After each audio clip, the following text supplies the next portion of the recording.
Welcome back to good evening with Sujaya. നമ്മൾ വഴികളിലൂടെ കുഴികൾ കണ്ടുള്ള സഞ്ചാരത്തിലാണ്. ആലപ്പുഴ ജില്ലയിലൂടെ കടന്നു പോകുന്ന ദേശീയപാത 66 പോയിട്ടുള്ളവർക്കറിയാം യാത്ര ഏറെ പ്രയാസകരമാണ്.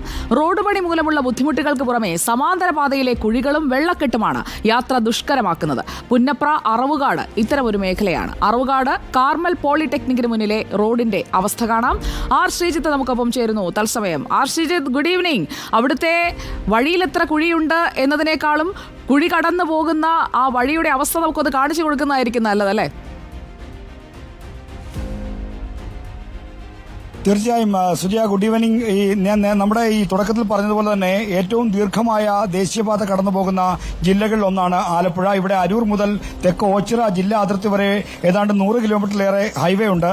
ഈ ഹൈവേയിൽ പണി നടക്കുന്നു. ഒപ്പം തന്നെ ഈ സമാന്തര പാതകൾ ഈ യാത്രയ്ക്കായി ഒരുക്കിയിട്ടുണ്ട്. ഈ സമാന്തര പാതകളിൽ പലയിടത്തും വെള്ളക്കെട്ടാണ്, കുഴികളാണ്. നമ്മൾ ഈ ഇഡലി പാത്രത്തിന്റെ തട്ട് നിരത്തി വെച്ചതുപോലെയാണ് കുഴിയും അതിന് മുകളിൽ അല്പം കരയുമൊക്കെ എന്ന രീതിയിലാണ് ഈ റോഡിന്റെ ഒരു അവസ്ഥ പൊതുവായി കിടക്കുന്നത്. ഈ ഇങ്ങനെ കുഴിയിലൂടെ ചാടിച്ചാടിയാണ് വാഹനങ്ങൾ പോകേണ്ടത്. ഇത് ഈ കാണുന്നത് ഒരു ചെറിയ മേഖല മാത്രമാണ്. ജില്ലയുടെ തെക്കൻ മേഖലകളിലൊക്കെ പോയാൽ ഇവിടെ നിന്ന് പിന്നെ പുറക്കാട്, അമ്പലപ്പുഴയ്ക്ക് തെക്ക് വശം, ഒപ്പം തന്നെ തോട്ടപ്പള്ളി, ഒറ്റപ്പന, പിന്നീട് ഹരിപ്പാട്, നങ്ങ്യാർകുളങ്ങര, കാഞ്ഞൂർ ക്ഷേത്രത്തിന് സമീപമുള്ള സ്ഥലങ്ങൾ, ഇന്നിവിടങ്ങളിലെല്ലാം വലിയ തോതിൽ കുഴികളാണ് ഉള്ളത്. ഈ കുഴികളിലൂടെ ചാടിച്ചാടി ആളുകൾ നിരന്തരം അപകടത്തിൽപ്പെടുന്നത്, ഒപ്പം തന്നെ മറ്റ് വഴുതി വീഴുന്നതടക്കമുള്ള നിരവധി സംഭവങ്ങൾ ഓരോ ദിവസവും ആവർത്തിക്കുകയാണ്. ഈ പ്രശ്നത്തിന് ഒരു പരിഹാരം കണ്ടെത്തണമെന്ന് ഒരു 2 ആഴ്ച മുമ്പ്, അതായത് ഈ മഴ തുടങ്ങുന്നതിന് മുമ്പ് കളക്ടർ വിളിച്ച് മന്ത്രി പി പ്രസാദിന്റെ അധ്യക്ഷതയിൽ കളക്ടർ വിളിച്ച യോഗത്തിൽ ഈ തീരുമാനമെടുത്താണ് കുഴികളെല്ലാം എത്രയും വേഗം അടയ്ക്കണമെന്ന്. അങ്ങനെ ചിലയിടങ്ങളിൽ കുഴി അടച്ചു. എന്നാൽ വീണ്ടും മഴ പെയ്ത ഈ കുഴിയിലെ വീണ്ടും അവിടെ വലിയ വലിയ കുഴി രൂപപ്പെട്ടു. മാത്രമല്ല പലയിടത്തും ഈ കുഴികൾ അടയ്ക്കാൻ വേണ്ടി ടാർ പൊടിച്ച പൊടി മാത്രമാണ് കൊണ്ടിടുന്നത്. ഇത് വാഹനങ്ങൾ, വലിയ ഭാരമേറിയ വാഹനങ്ങൾ പോകുമ്പോൾ ഇതെല്ലാം തെറിച്ചു പോവുകയാണ്. അതുകൊണ്ടാണ് പലപ്പോഴും ഇതിനൊരു പരിഹാരമില്ലാതെ വരുന്നത്.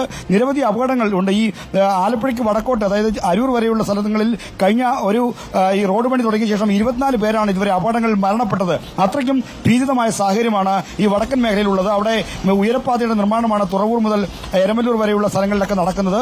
അവിടങ്ങളിലൊക്കെ തന്നെ ഈ അപകടങ്ങൾ വളരെ വ്യാപകമാണ്.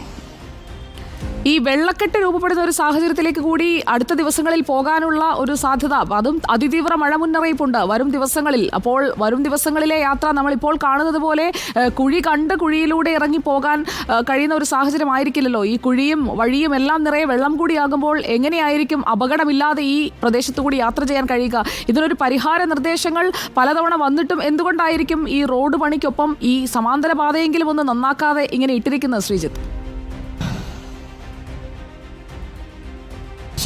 ഇപ്പോൾ സുജയ പറഞ്ഞു തന്നെയാണ് ഏറ്റവും പ്രധാനപ്പെട്ട കാര്യം. മഴ കനക്കുകയാണ്, ന്യൂനമർദ്ദ ഭീഷണി അടക്കമുണ്ട്, അതിതീവ്ര മഴയ്ക്കുള്ള പ്രവചനമുണ്ട്.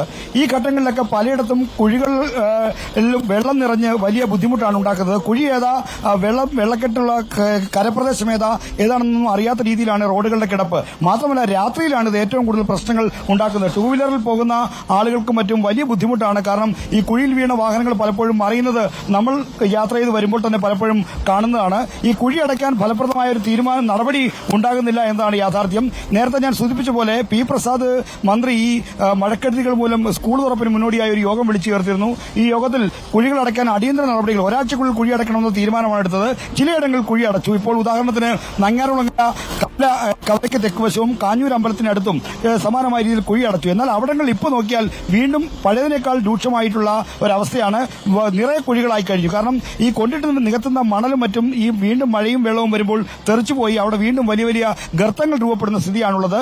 ഈ പാതയിലൂടെ വേണം കുട്ടികളും സ്ത്രീകളും ഒപ്പം മറ്റ് ബസ്സും എല്ലാം യാത്ര ചെയ്തു പോകാൻ. അത്രയ്ക്ക് ബുദ്ധിമുട്ടുള്ള സ്ഥലമാണ്. വെള്ളക്കെട്ട് ഈ കുഴികളില്ലാത്ത പല സ്ഥലങ്ങളിൽ രൂപപ്പെടുന്നുണ്ട്. കാരണം കൾവെട്ടുകൾ സ്ഥാപിച്ച് വെള്ളം ഒഴുക്കിവിടണമെന്ന നിർദ്ദേശമുണ്ട്. മാത്രമല്ല ഈ ദേശീയപാത നിർമ്മാണം ആരംഭിച്ച ശേഷം ഈ ദേശീയപാത അതോറിറ്റിയും മറ്റും 7 തവണ പഠനം നടത്തി ഈ അപകടകരമായ ഈ പ്രശ്നങ്ങളെ സംബന്ധിച്ച് ഈ റിപ്പോർട്ടുകളൊന്നും, ഇതുമായി ബന്ധപ്പെട്ട പരിഹാര നിർദ്ദേശമുള്ള റിപ്പോർട്ടുകളൊന്നും ഈ നിർമ്മാണ കരാറുകാരോ മറ്റും ഇതുവരെ നടപ്പിലാക്കിയിട്ടില്ല എന്നതും ഒരു യാഥാർത്ഥ്യമാണ്.